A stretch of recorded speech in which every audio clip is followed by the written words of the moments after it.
am aware that this very reality of the ground without causes and conditions is self-arising within the ground, unaffected by the flaws of outer and inner superimposition and denial, and untainted by the stains of the darkness of mindlessness. Therefore, self-appearances are not blemished by any flaws within self-awareness resting in its seat. There is no fear even if the threefold existence is destroyed. Nor is there attachment to the five sense pleasures, non-conceptual self-arising mind. Neither solid forms nor the five poisons exist. The unceasing dimension of awareness's lucidity is of a single essence, and yet displays as five wisdoms. The five original Buddha families spring forth from the maturations of these five wisdoms, through wisdoms fully unfolding from that the 42 Buddhas originate. Through the dawning of that dynamic energy of the five wisdoms, the 60 blood drinkers come to life. Therefore, ground awareness is never deluded, since I am the original Buddha. Through my aspiration prayer, may all sentient beings cycling through the three realms recognize the face of self-arising awareness, fully unfold great wisdom. My emanations form an unceasing stream, unfurling as inconceivable billions, displaying as a vast array of suitable guidance. Through my compassionate aspiration prayer, may all sentient beings cycling through the three realms leave the six kinds of existence behind. At first, sense deluded sentient beings do not dawn as awareness in the ground. They are absolutely mindless and oblivious. Exactly that is unawareness, the cause of delusion. From within that vacuous swoon, a fearful, vague cognizance stirs. From that self and others as well as enmity arise. Through the gradual blossoming of latent tendencies, samsara unfolds, taking its natural course. Due to that, the five poisons of the afflictions flourish, and their karmas become an incessant flow. Thus the ground of sentient beings' delusion is mindless unawareness. Hence through this aspiration prayer of myself, the Buddha, may all recognize awareness itself. Carnate unawareness is mindless, oblivious cognizance. Imaginative unawareness is the clinging to the duality of self and other. This twofold carnate and imaginative unawareness is the ground of delusion of all sentient beings. Through this aspiration prayer of myself, the Buddha, may all samsaric sentient beings Darkness, a dull mindlessness be dispelled. Their mind of dualistic clinging be translucent. Their awareness recognize its own face. The mind of dualistic clinging is down from the arising of subtle fixation. Tense latent tendencies gradually unfold. Be it food, wealth, clothing, places, companions, the five sense pleasures or beloved relatives. We are tormented by our attachment to what seems attractive. These are mundane delusions. Karmas of perceiver and perceived are never exhausted. When the results of clinging ripen, we are born as hungry ghosts, tortured by a craving. How pitiful is our hunger and thirst.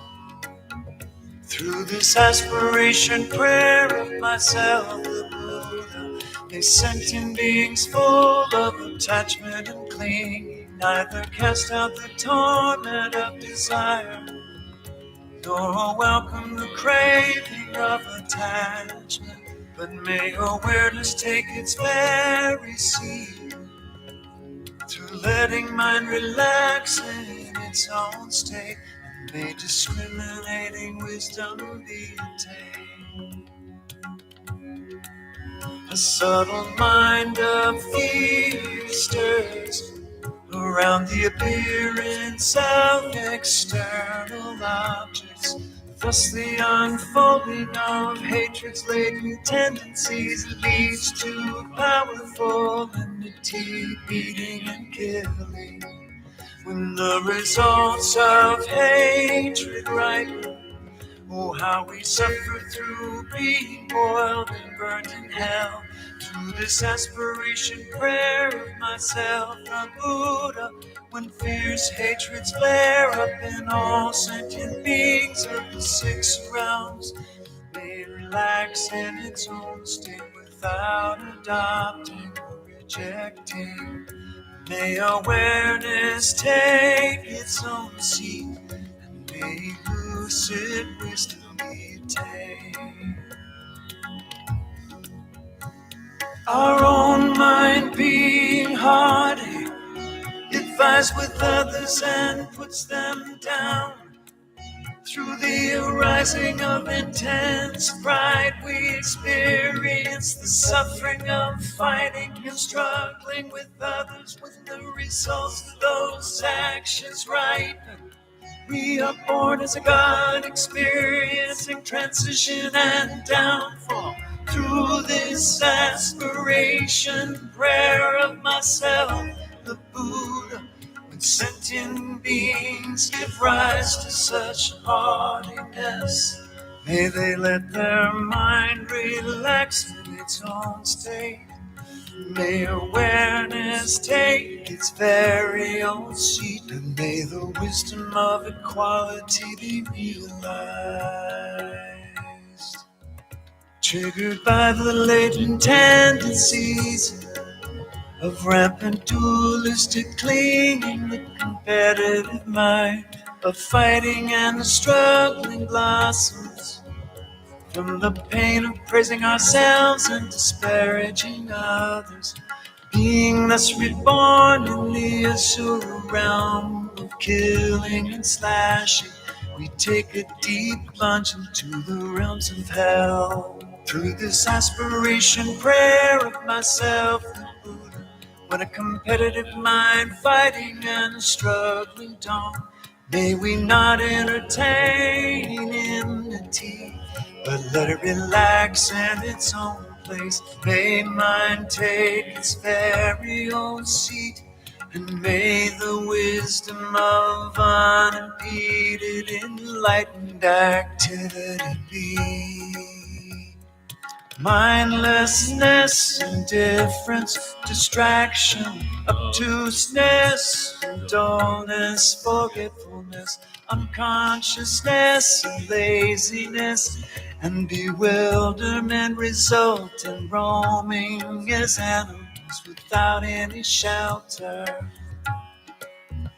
Through this aspiration prayer of myself, the Buddha, may the radiance of lucid mindfulness shine in the darkness of our bewildered dullness, and may non-conceptual wisdom be attained.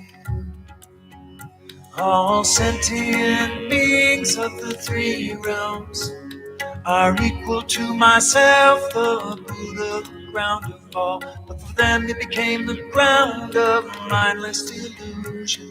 Right now they engage in meaningless activities with the 6 kinds of karma being life.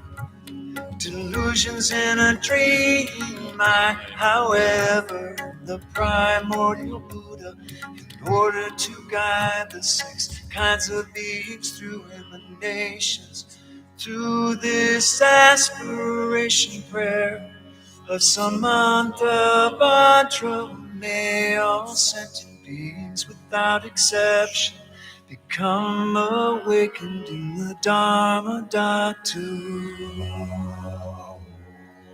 From now on, whenever mighty yogic practitioners make this powerful aspiration prayer, within self-luminous awareness free of delusion,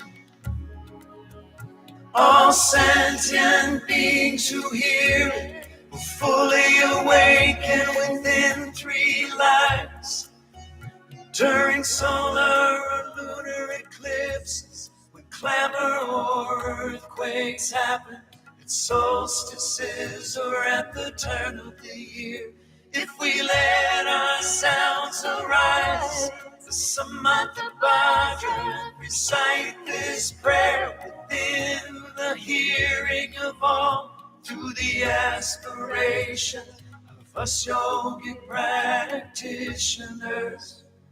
All sentient beings of the 3 realms will gradually become free from suffering, and then swiftly attain Buddhahood.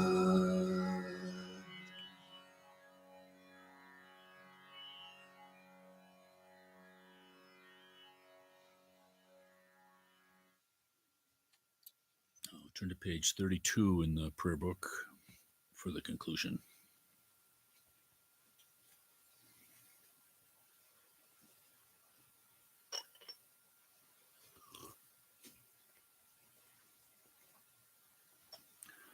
Om Mani Padme Hum Hri. Om Mani Padme Hum Hri. Om Mani Padme Hum Hri. Om Mani Padme Hum Hri. Om Mani Padme Hum Hri. Om Mani Padme Hum Hri. Om Mani Padme Hum Hri. Om Mani Padme Hum Hri. Yewadin Nunak Chen Reze Wang Drup Jurchik Drowa Jigyang Maluma Dei Sala Mumarshu.